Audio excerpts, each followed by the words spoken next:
Welcome everyone back. We're playing Spongebob Battle for Bikini Bottom Rehydrated. This is what I like to call the bonus episode, which is really, if you saw any of the Let's Play series, you already know that I've already beaten all the major bosses in the game and all that. The only thing I have left to do is really just go through and get the... Oh my gosh, I am playing really bad. But really go through and just get all the all the golden spatulas from Mr. Krabs. That's really all I have left to do right now. So what I'm going through is I'm gonna grind out some shiny objects, and just grind away, get the shiny objects, so that way I can fully say I completed the game 100%, gotten all the golden spatulas and all that. So that's what I'm gonna do. I'm gonna quickly go through and do all that. Let's see. And this should be, if I go up here, it should... I feel like I saw a video and said this was a checkpoint, so I'm trying to... So if you hold on a sec, I'm gonna try and just ensure that this is the grind spot, or I have to change it. But really, this episode, I'm trying to grind out the rest of the shiny objects, but I'm also gonna do a review of the game, and talk about my experience playing this remastered version. Yeah, we're good.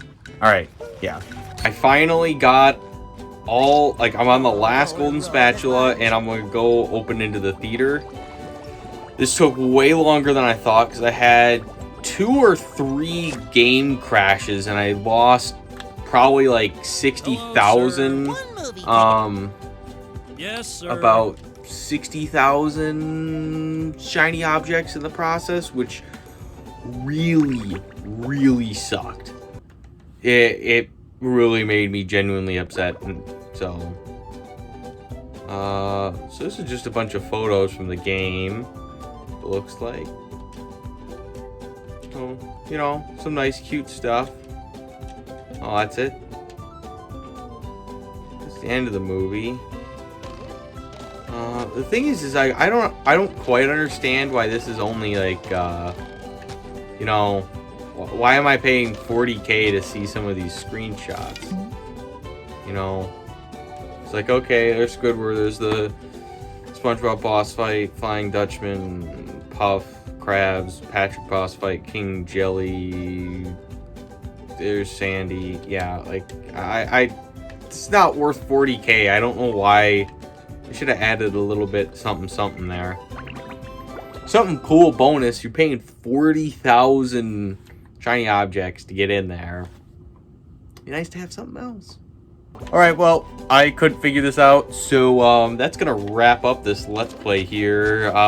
So, end of the day, I think you should definitely get the game if you're interested in the story, playing through the story mode. If you're trying to go get it for the Horde mode, I would pass unless they release an update, and then just kind of check back after that. Otherwise, we've done everything. We've done it all. So, if you want to see me play through the multiplayer, if you leave 20 likes on the videos, I'll actually consider it. But, you don't get that, I'm not going to do it. It's just... It's fun to do once in a while, but I'm not going to go out of my way to do it right at this point, unless you guys really want to see it. So, yeah, that's my thought on it.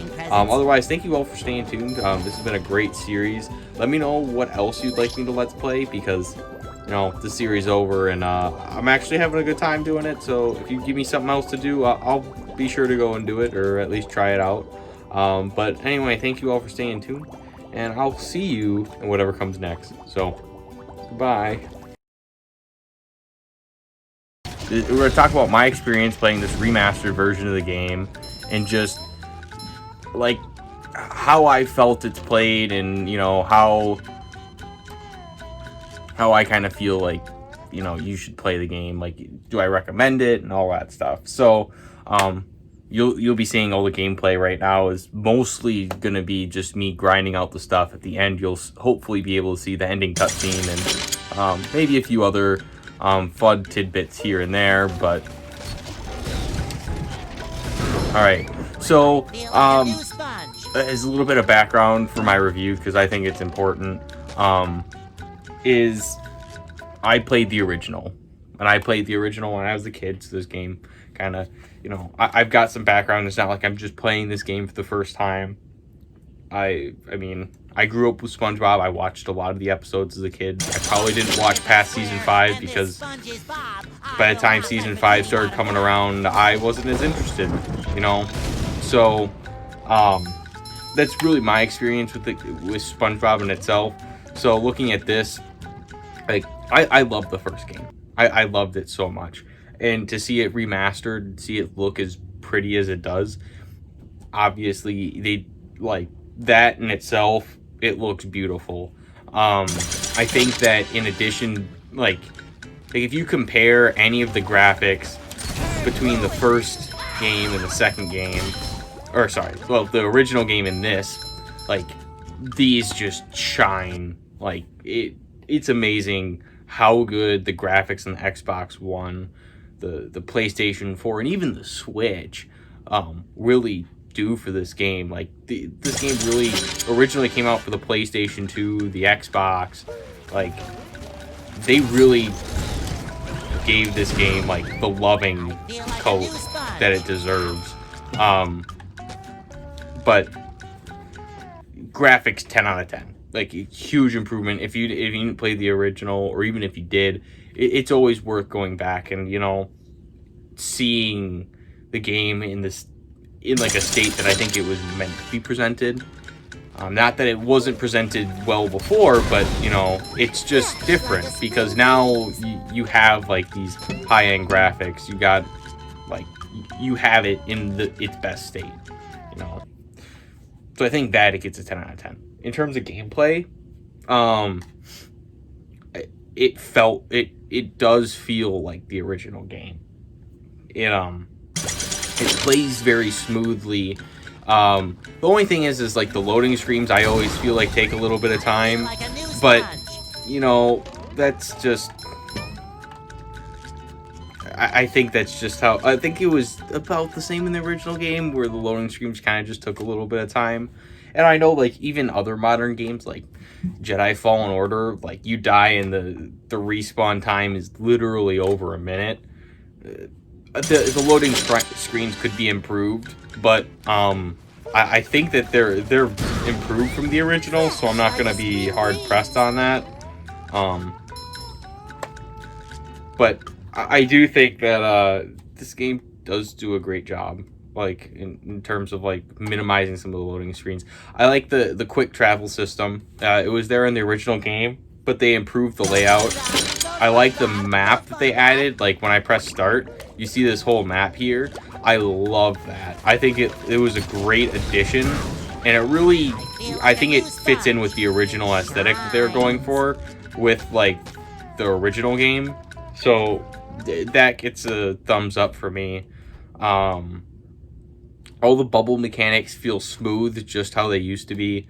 I feel like the cruise missile, I don't know if they changed it or anything. Honestly, I played the game like over 10 years ago, so like I don't really remember how the cruise missile like felt in the original, but I do know it's not like it's one of those things that it's like it takes a little bit to get used to, but it does still feel functional and smooth.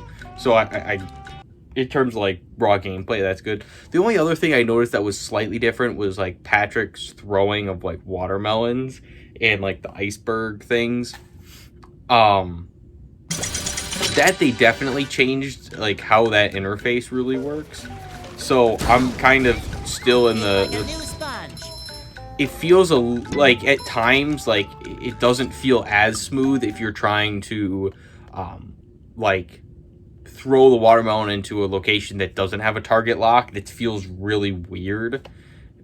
And then sometimes if you're trying to throw something where it's not target lock but it forces you to target lock, it's kind of frustrating. It is a little bit different than the original.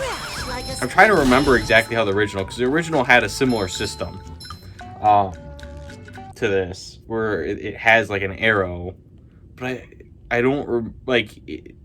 It just feels different. maybe it took a little bit of getting used to, but once I got used to it, it was fine. I really haven't experienced like anything bad about this game. Like, some of it's just getting used to like the style of the game that I'm playing, you know, because I mean, if you watch any other gameplay that I'm in, especially on this channel, it's like it's playing Minecraft, it's playing like Call of Duty or other first-person games. So like this style of game is like it just feels a bit different when you get into it, but overall, like it feels super smooth. I like the puzzle solving mechanic. Like if you like, and I guess this part of the review, like I'll just talk about some of the features of the game over like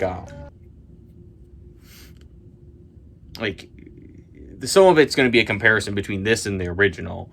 I think just this is a game, like in not comparing it to the original at all. It's got very smooth gameplay. It's one of, if not the best SpongeBob game ever created.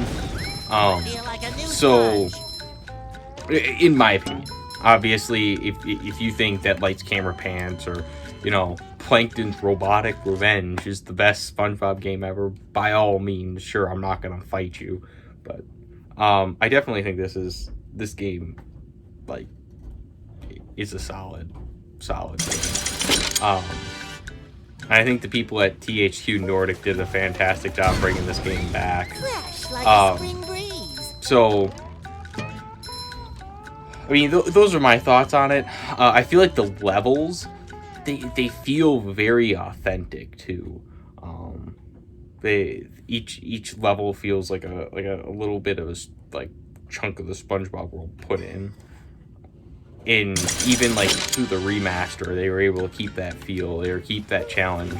My brother, who's also been playing the game, it's been kind of funny because like, I mean, this game is arguably a kid's game, but he also had been playing like Doom Eternal, and he'd complain sometimes. He's like, "Yo, why is SpongeBob harder than Doom Eternal?" Because he'd get stuck on stuff like,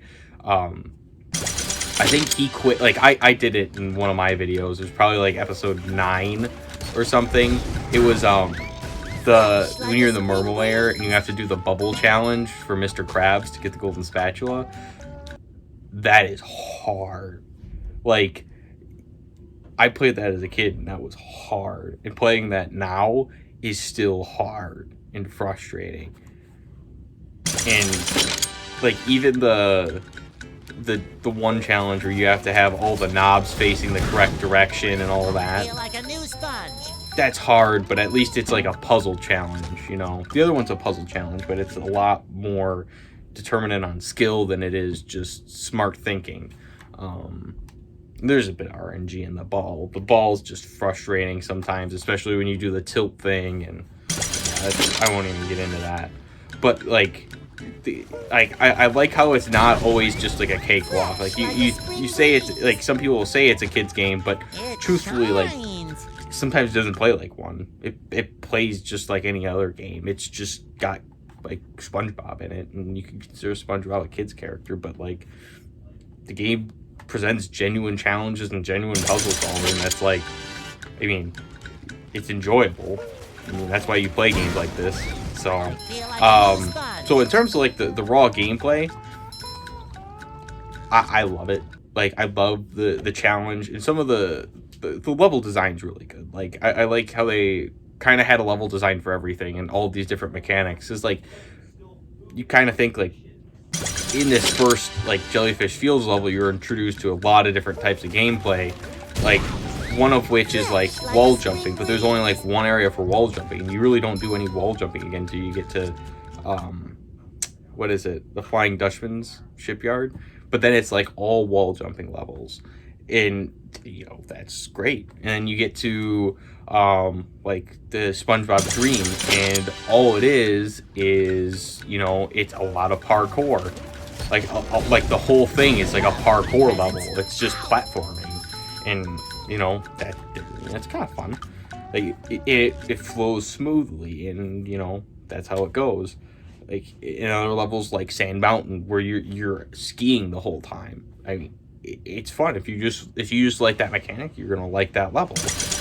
Like the rock bottom level was really designed completely around the sneak mechanic, because they literally have robots there that like you have to sneak in order to kill them unless you have the cruise missile, which you shouldn't have unlocked when you do the level. But you know, people like me like to sneak ahead and make their times easier and use the cruise missile because it's going to absolutely make your time playing that level easier, and you can avoid doing the sneak mechanic whether you like it or not. I do love, now that I mentioned the sneak mechanic, they added this from the original. I am 99% sure they added in the fact that you could, with the sneak mechanic, you can, instead of just having to hold perfectly on your left joystick, you can just hold like the left trigger and just sneak. And that makes my life so much easier, because now it's like I don't have to like perfectly align it, and if I'm turning direction at all, like get the alignment perfect, and it works like beautifully in my opinion, and I love that addition. Like I just, I don't know why they didn't have it in the original, but obviously that was a different time. But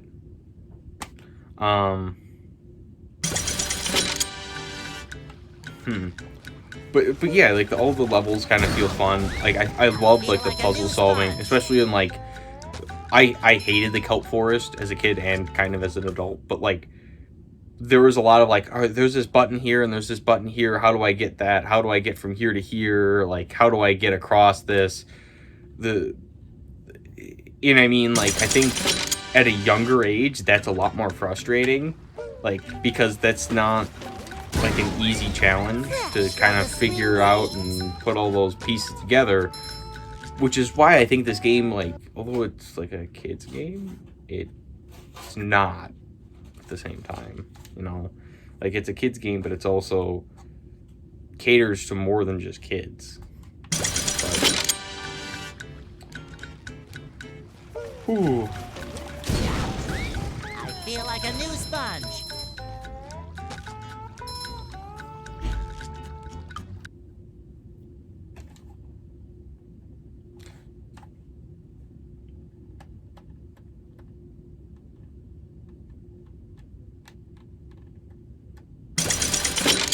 So, like, overall, I kind of feel as though, like, Fresh like a spring breeze. if you were to say, like, Chaining Man, should I buy this game, or should I just, like, sleep on it and, you know, maybe, like, just not get it at all?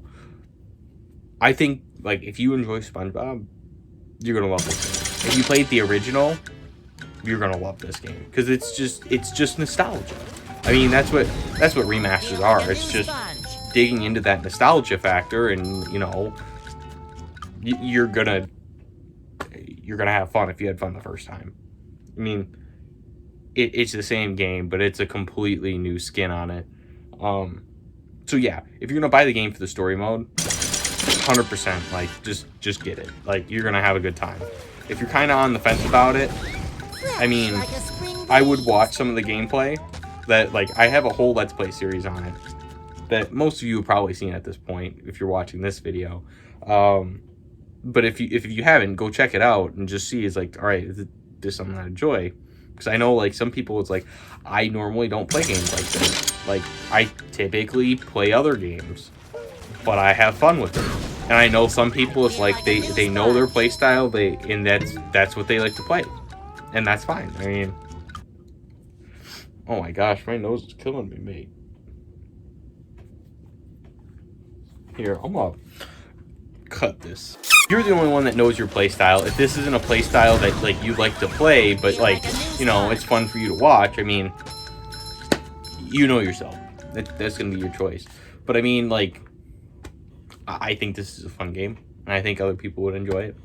I think, you know what, actually, maybe I hope that this game does well. They either, like, you know, they remaster, like, the unofficial sequel to this game, SpongeBob SquarePants the movie, which Death Rider plays, and he loved that. And he never actually, I don't think he really played Battle for Bikini Bottom.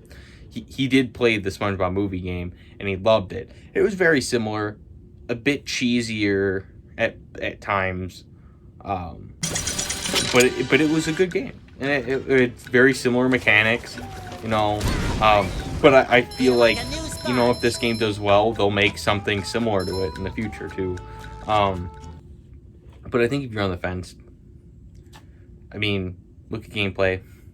If it's something that's up your alley, you know, do it. I don't know if this game's available on Xbox Game Pass or anything else, but like, if you have an option to just try it for free, go ahead and do it. You know, if a friend has it, just, you know, ask them. So yeah, you know, this review, I'm really, right now I'm only looking at like the story mode. I will talk about the multiplayer, and I guess I'll talk about that now. I have played the multiplayer. I've done a playthrough of it twice. Actually, up to release, I was very hyped about the multiplayer because it's the new feature to this game that the original didn't have. You know, so I was really excited, and the fact that I could play with my brother or play with other people online and kind of do a horde mode. Me being a zombies player who plays COD Zombies, and COD Zombies is a horde mode, I was like, yo, this could be great. But I truthfully found the multiplayer a bit underwhelming.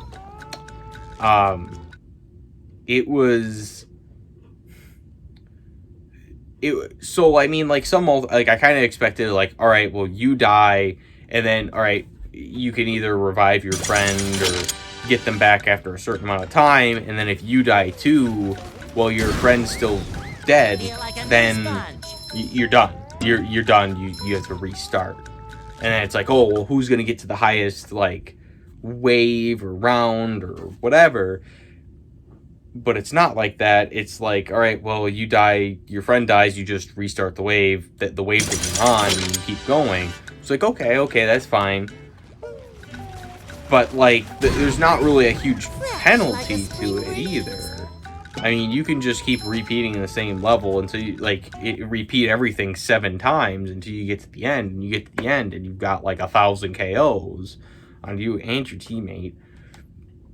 Okay, sure, you get to the end. It's like, you know what, that I'm not terribly opposed to that either, but like, there's not really like a reason to play through it again. Like, it's like a boss fight with Squidward, but you never fight Squidward. You just, the only time you ever do damage to him, and I didn't even notice till I got to like the 3rd button, is when you stand on the pressure pads after like a set of island waves, and then like he loses a tentacle.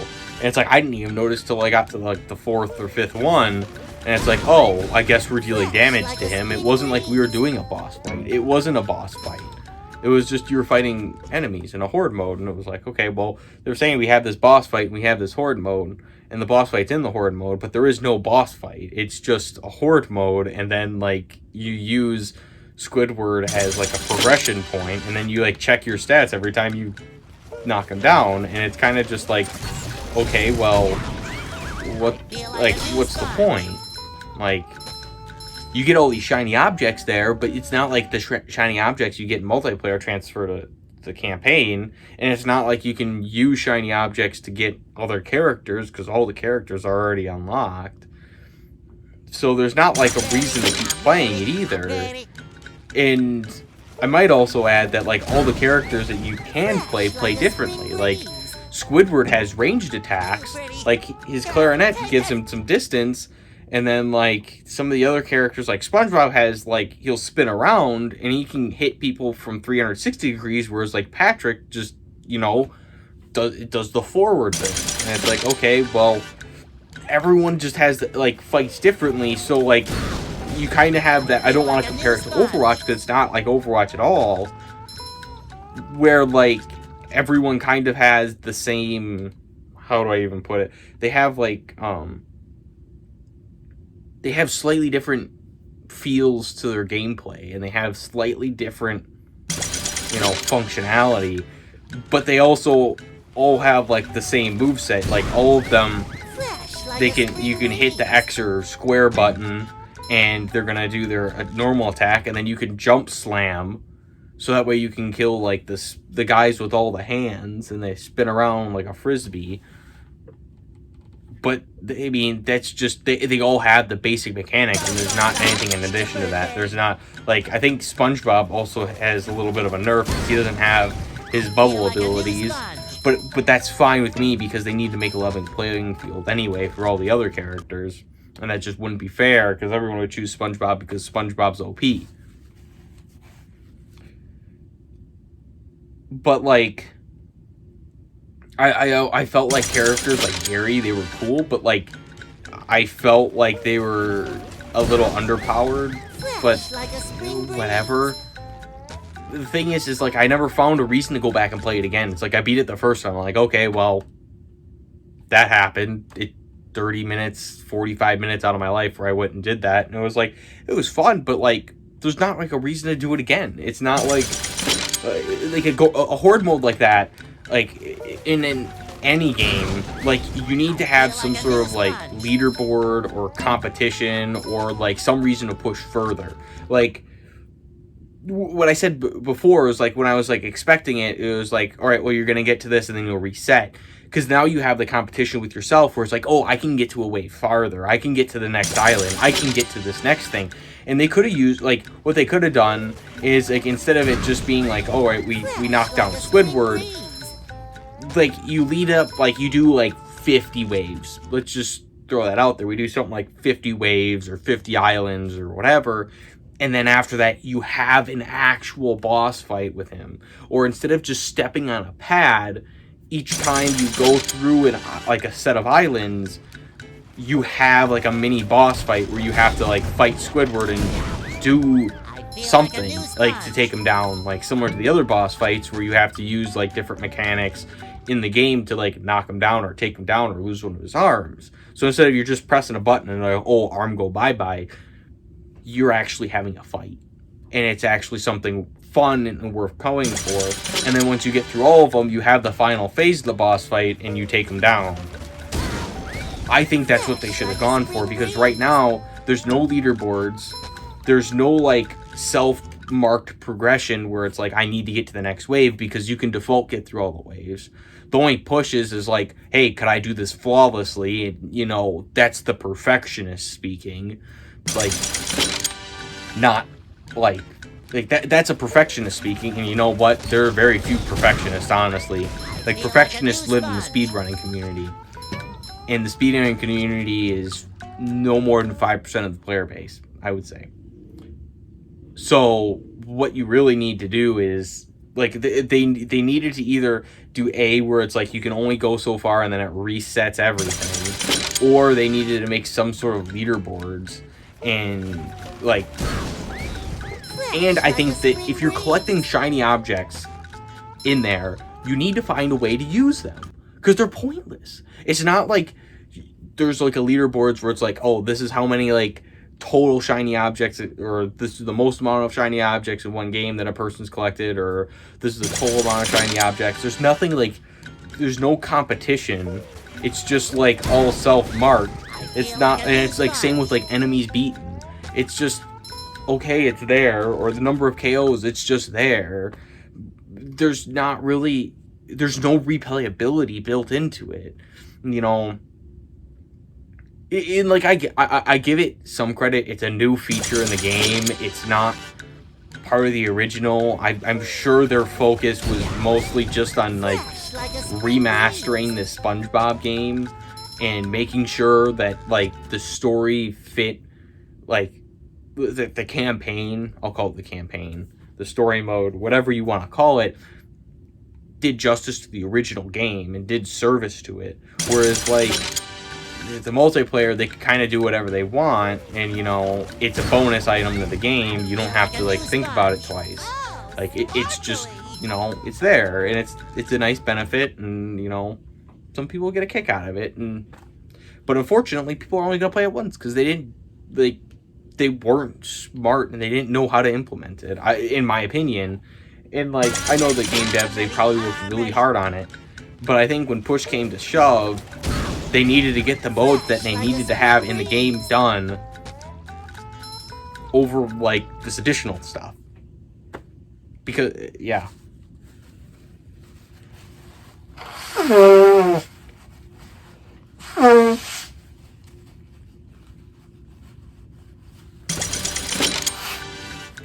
Christ, I'm dying here.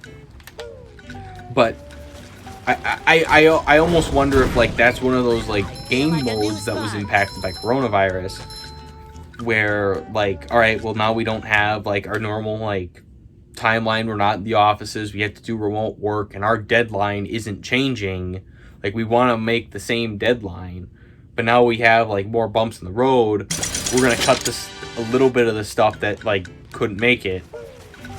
Now, like, I always still hope that there's like an update where, you know, they go through and, you know, they improve the mode, they make it more playable, make it replayable, give people a reason to keep playing it.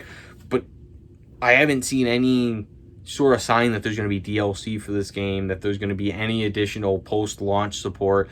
And we're also, at the time we're recording this is July 24th. It's been a month since the game launched, and we really haven't seen anything like on like anything. I also haven't, I don't follow THQ Nordic, but I haven't heard anything about this game getting any updates.